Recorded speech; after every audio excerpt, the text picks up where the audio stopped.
Welcome back to the Lanterne Rouge cycling podcast presented by Zwift, the indoor cycling app that makes training fun. Here for the UAE Tour Stage 2 with Benji, Gujarat Island to Abu Dhabi Breakwater. It's a sprint stage where the sprinters, the teams legit hit a headwind with 35Ks to go and started doing 25 kilometers an hour. I thought this was going to finish at 120. And seriously, I've never seen anything like it. Jasper Philipsen was running off the bike, like making a joke.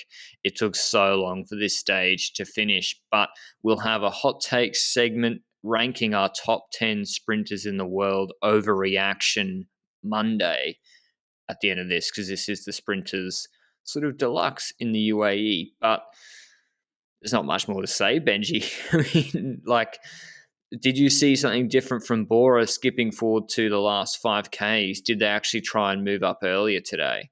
Sorry, but how dare you skip the initial 20 kilometers of echelon alerts sounding through the air? We had multiple echelon alerts. We saw Groupama moving forward, and it split up twice, the second time, with 5 riders out of the front, including Yates and Philipsen. And props to Yates for being in the echelon, but that's about it for the echelons today. So, like you said, Bora. And they were at the front quite soon, but I think it was more because the last 20 kilometers of the stage had a bend going left, meaning they had head crosswind or crosswind in the last 20 kilometers, and people were getting nervous, and therefore Bora was nervous. So Bennett was even in the second spot in his train for quite a bit in that section to make sure that if splits happen, he's up there. But to be honest, nobody really tried to make splits, so I was expecting a normal sprint at the end. But yeah, Bora was at the front earlier.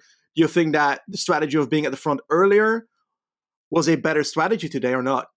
Yeah, I think so, because it was a bit of a narrower, twistier finish. And yeah, Benji just outed himself as having watched the entirety of this stage from start to finish. On Zwift. So I made it useful. I mean, credit to you. But yeah. Yes, Bora moved up earlier. Mullen didn't have a mechanical. FDJ train was better today, actually. They moved up late with 3 riders. And Démare, he was able to keep the wheel. But yeah, it was much, much narrower than the highway finish yesterday. Bora had Archbold, then Van Poppel. And I have to say, Mercu didn't really deliver. He did a good job, Mercu, but Cavendish knew that Mercu was going way too early, like 350, 400 meters to go. So Cav switched off him. He switched on to Bennett. Van Poppel begins to lead out through a gentle left-hand bend that eventually straightens up.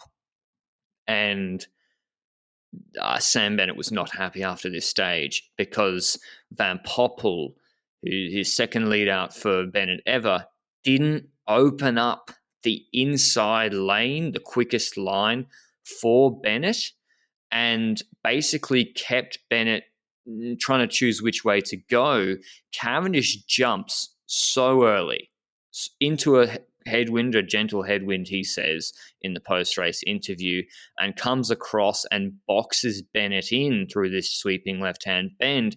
Philipsen sees Cavendish, jumps, but can't really get onto his wheel because Ackerman's partly on the wheel. So Philipsen never gets the draft either. And with 100 meters to go, it's a drag race between 2 of the sort of smaller, more aero sprinters. Cavendish wins that drag race. I think maybe his most impressive sprint win. I said it for the Tour of Oman, but that was against Gaviria.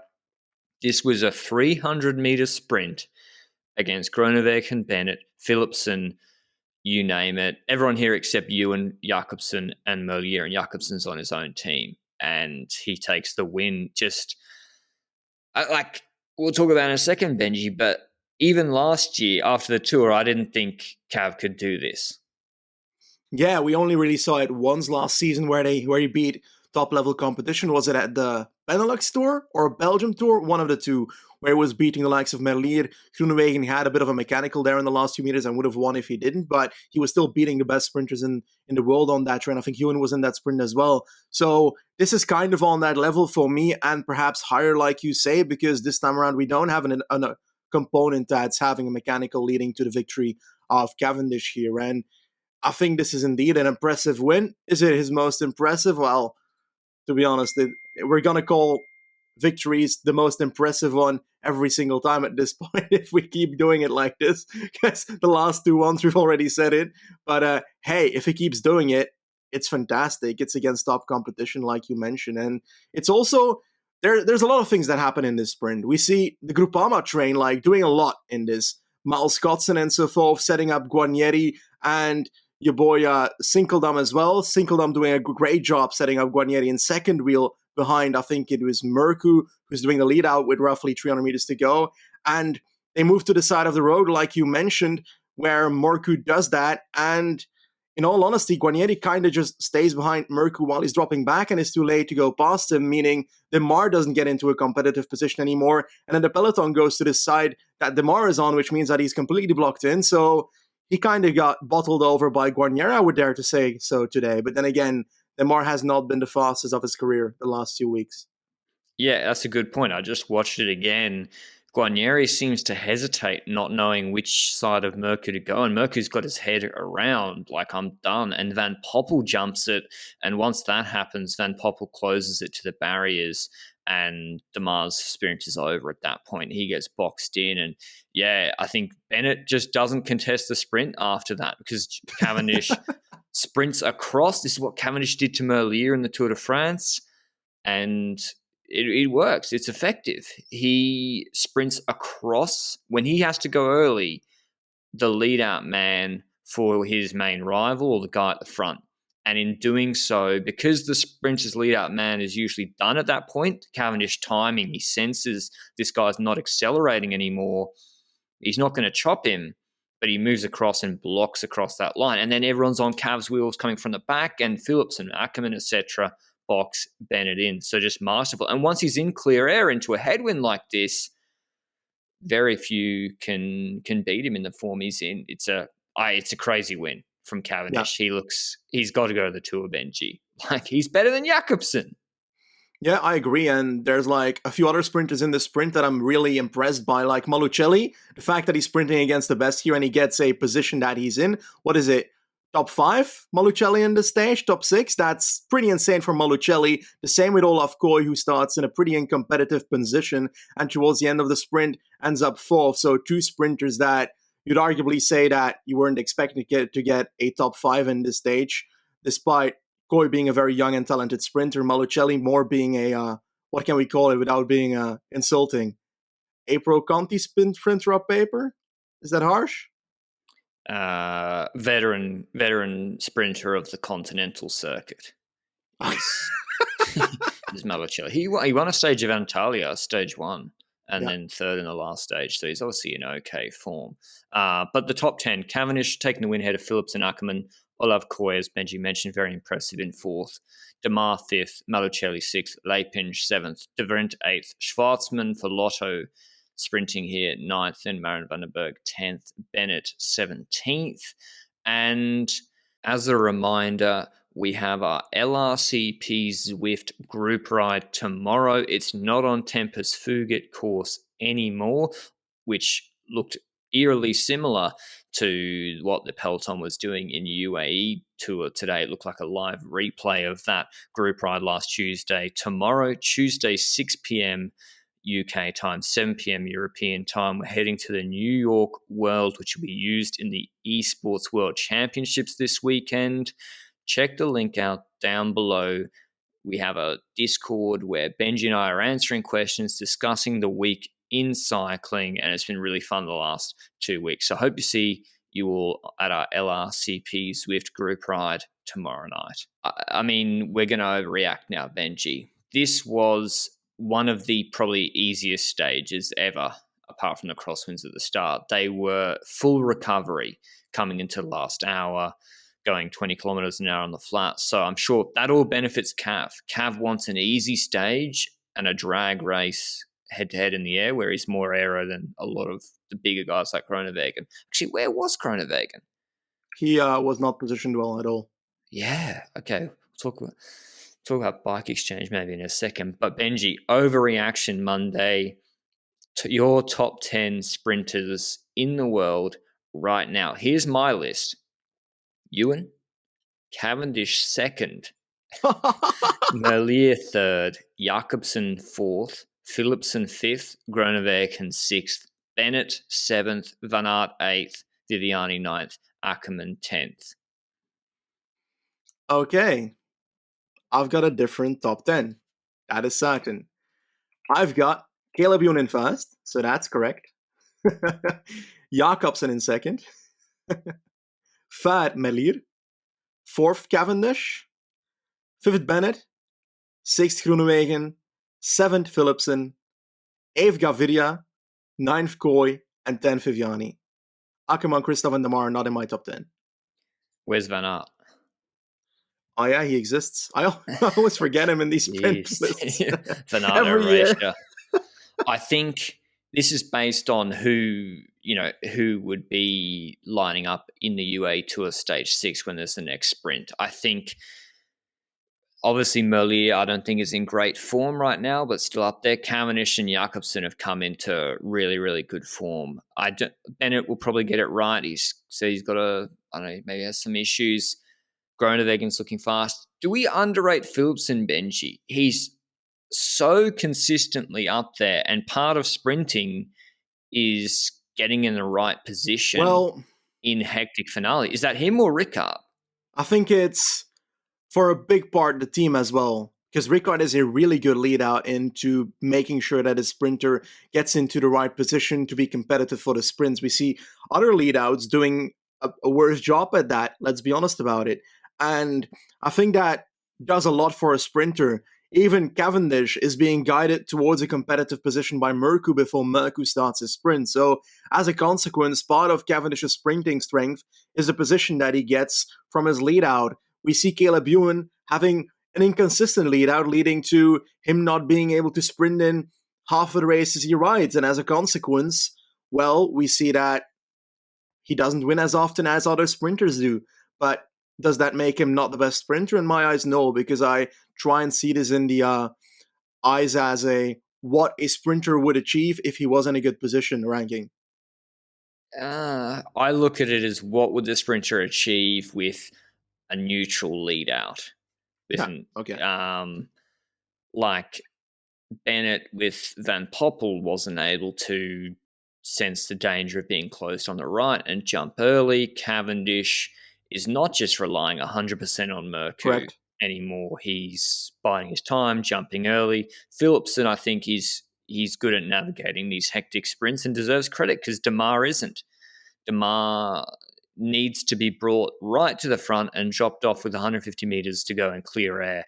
If he doesn't, he gets put into the washing machine behind. And Groenewegen, I want to speak about the bike exchange lead out, Benji.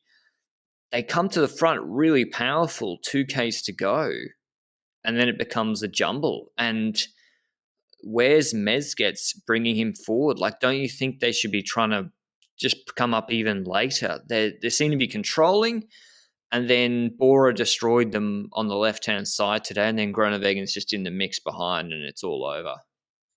Yeah, it feels like it's kind of similar to what DSM did in the past with Case Bull, where they went to the front way too early, and then when it matters, they don't have the energy or the men anymore to get their sprinter to the front. Now, the same that happens with Bike Exchange today, where they were at the front very early, but there's this washing machine effect where you've got waves of sprint trains trying to come past you, and every single time towards the end, you've got those sprint teams that wait longer that then pass Bike Exchange, and as a consequence, Bike Exchange is not positioned well anymore in the last 1 to 1.5 kilometers.